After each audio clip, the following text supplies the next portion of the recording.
Ask George. Send me your questions about the Iraq War. Hi, I'm Naomi, and my question is concerning the soldiers who get back from Iraq and go to the Walter Reed Hospital and seek psychological assistance.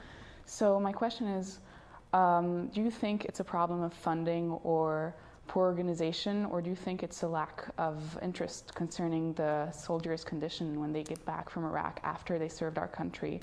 Naomi, I've had an opportunity to visit our wounded veterans when they come back from Iraq at Walter Reed. The services those veterans with the very traumatic injuries receive at Walter Reed is really quite spectacular.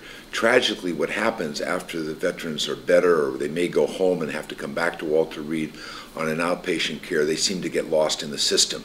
And that's what we saw earlier this year. The number of veterans who were seeking outpatient care at Walter Reed were housed in filthy, unhealthy conditions and just sort of forgotten. I think the congressional investigations that the Congress led has ended that practice. We've put new money into the budget to improve the out-service care for the veterans, and I think it'll be improved. But Walter Reed provided some magnificent services to those most severely injured when they returned to the United States from Iraq. But much improvement, I think, is going to be made now.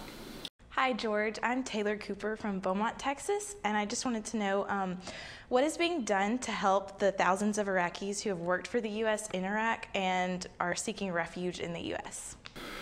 Well, we're starting to process those Iraqis. I think we feel that we have an obligation to those Iraqis who stepped forward and worked as translators, worked in other capacities to help the United States military during this occupation of Iraq, and they did it at great risk to their lives and probably a continuing risk.